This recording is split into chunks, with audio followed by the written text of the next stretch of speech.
Hola a todos, esto es Deportes y Comunidad. Soy Dani y sean bienvenidos a este viaje por la historia viva del fútbol. Un recorrido por los clásicos que nos dividen en colores, pero nos unen en pasión. No se improvisa, se siente. Bienvenidos a los clásicos del fútbol argentino. Si en Buenos Aires se habla de Boca y River, en La Plata el corazón late distinto. Allí los domingos se dividen entre pinchas y triperos, entre la historia de Estudiantes y la pasión eterna de Gimnasia. El primer clásico platense se jugó en 1916 y desde ese día la ciudad nunca volvió a ser la misma. Dicen que si caminas por 7:50 el día del partido, no hace falta preguntar quién juega. Se entiende en el aire. Estudiante, con su fama de equipo calculador, de mística copera, de inteligencia táctica, y Gimnasia, el club del barrio, el del corazón, el que representa al hincha que sueña con dar el golpe. En el historial los números le sonríen al pincha, pero la historia no se mide con estadísticas, porque el clásico platense tiene algo más, ese fuego de identidad que se transmite de padre a hijos. En los 60, cuando su beldía armó aquel Estudiante campeón del mundo, los hinchas del Lobo miraban de reojo, con bronca y orgullo, y cada enfrentamiento era una revancha simbólica. Las canchas estaban a pocas cuadras, las familias se mezclan, y a veces hasta en el mismo asado hay un pincha y un tripero tratando de no hablar del resultado. Porque en La Plata no hay término medio, sos de Estudiante o sos de Gimnasia, y cada clásico es un recordatorio de que el fútbol ahí no se juega, se hereda. En Santa Fe el río corre tranquilo, menos el día que juegan Colón y Unión. Ahí la calma desaparece y la ciudad se tiñe de rojo y negro y rojo y blanco, de pasión pura. El primer clásico se jugó en 1913 y desde entonces no hubo otro partido que mueva tanto al pueblo santafesino. Dicen que cuando se juega el silencio llega hasta la costanera, porque todos, absolutamente todos, están pendientes del resultado. Colón, el sabalero, con su hinchada fiel, esa que llenó el cementerio de los elefantes hasta en los peores momentos, y que lloró de alegría con la primera estrella en el 2021. Unión, el tatengue, símbolo de lucha y orgullo, con una hinchada que jamás baja los brazos, que siempre sueña con ganar el clásico y recordarlo todo el año. En el historial, los números cambian con los años, pero la emoción es siempre la misma. Porque en Santa Fe, el clásico no se espera, se vive. Hay historias de asados suspendidos, de radios al mango, de banderas que cruzan el puente colgante, y de abrazos, cuando toca ganar, que duran hasta el lunes. Colón y Unión representan más que dos camisetas.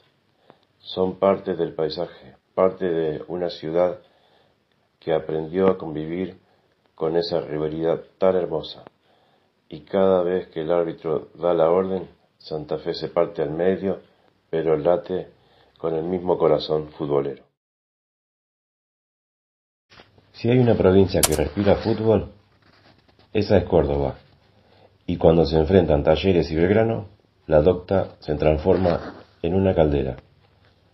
El primer clásico cordobés se jugó en 1914, y desde entonces cada cruce es una historia de orgullo, de barrio, de identidad. Talleres, la T, el club de pueblo, trabajador, el que soñó con llegar a lo más alto del país, y lo logró con aquella final del 78 en la vieja Nacional.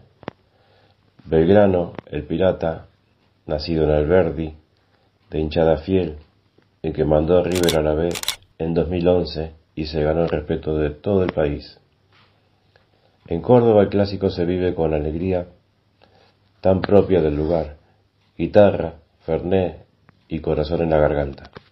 Pero cuando arranca el partido no hay bromas, cada jugada vale un año, cada gol una eternidad. Los números en el historial van y vienen, porque en esta historia lo que importa no es quién ganó más, sino lo que se siente jugarlo. Las hinchadas llenan el Kempes, las radios no paran, y el cielo se pinta de azul y blanco, mezclado con celeste, como si la ciudad entera se fundiera en un solo grito. Talleres y Belgrano no son solo dos clubes, son dos mitades de un mismo corazón cordobés que late fuerte cada vez que el clásico vuelve a empezar. Apenas cruzás el puente Pueyrredón, ya se siente olor a clásico, porque en Avellaneda el fútbol no se juega, se respira. En esas pocas cuadras que separan una cancha de la otra, vive una de las rivalidades más viejas y apasionadas del país, Racing Independiente. Las canchas están tan cerca, el remodelado Cilindro y el nuevo Libertadores del Rojo, queda en el recuerdo su doble visera. En el barrio, unos pintan de celeste y blanco y otros de rojo furioso. Racing, la academia, el primer grande del fútbol argentino, campeón de todo en los años 10 y 20, dueños de una hinchada única que nunca abandonó, ni siquiera en los peores momentos, cuando el club llegó a desaparecer por un tiempo.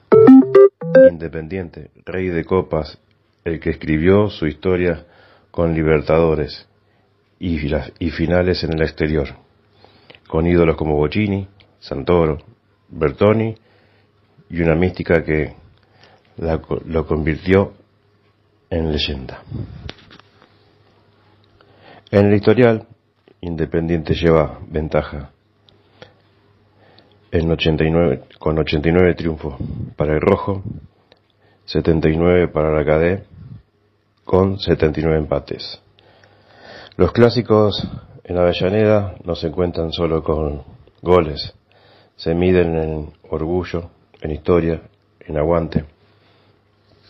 Queda guardado eternamente romper la racha de 35 años sin títulos, cuando Racing, de la mano de Reinaldo Merlo, empató con Vélez en el Amalfitani.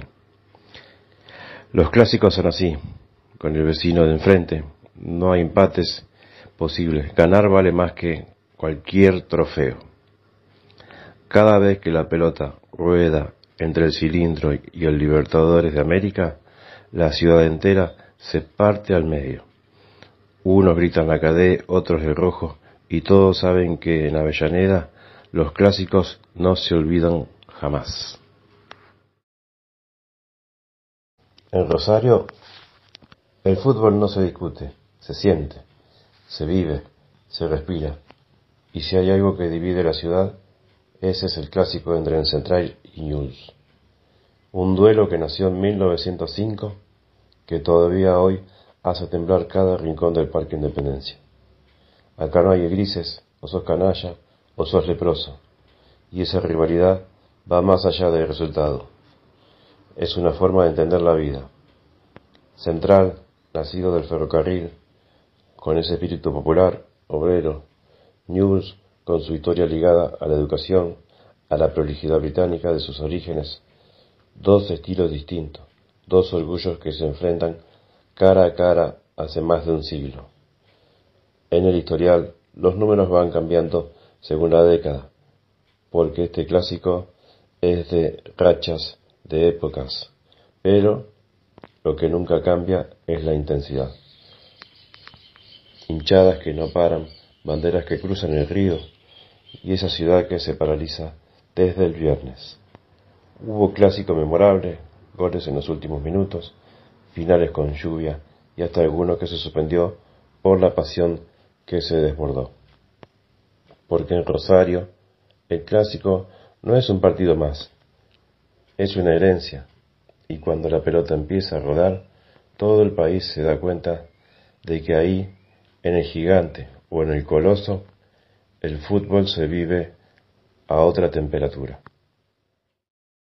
Dicen que el fútbol de Buenos Aires tiene alma de barrio, y si hay un clásico que lo demuestra, es el de San Lorenzo Huracán. Boedo y Parque Patricio, dos barrios separados por unas pocas cuadras, pero por una historia gigante. El primer clásico fue un 1 de abril de 1915. Ganó Huracán 3-1 como local.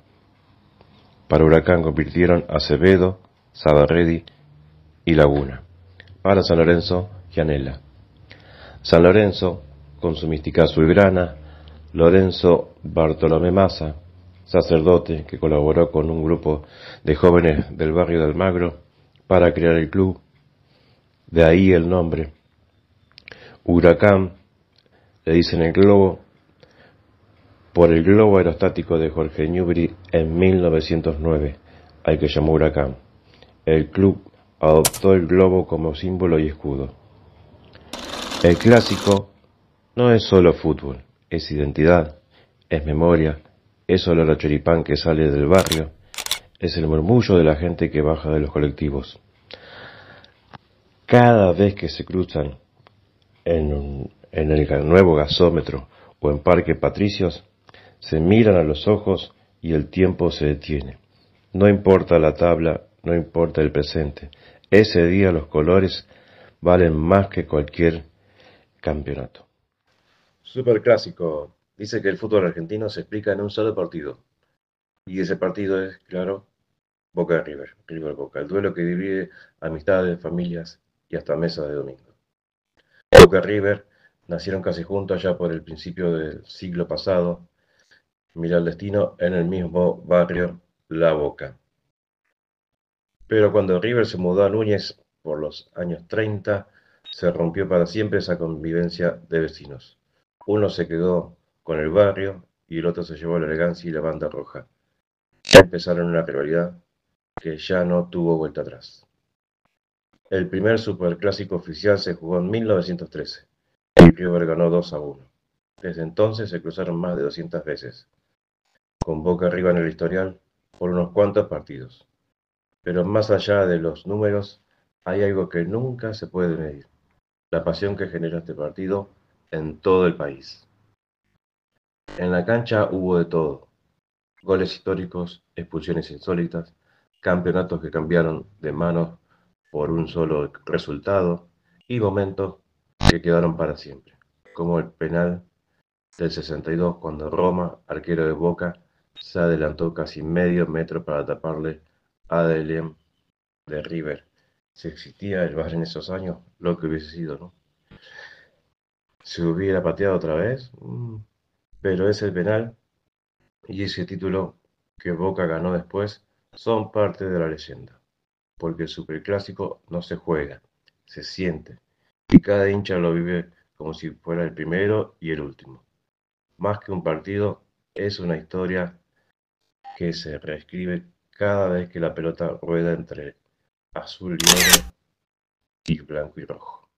Discusiones, esos goles que uno sigue recordando 30 años después, porque el clásico no se gana solo en la cancha, se gana en la historia, en el barrio, en la emoción, en los que estuvieron, en los que ya no están, pero lo siguen escuchando desde arriba. En Argentina el fútbol es mucho más que un juego. Es identidad, es cultura, es ese abrazo con el que te olvidas de todo por un rato. Y por eso suena el silbato final, no importa si ganaste o perdiste, lo importante es haberlo vivido, porque los clásicos no se cuentan, se sienten. Abrazo, hasta la próxima.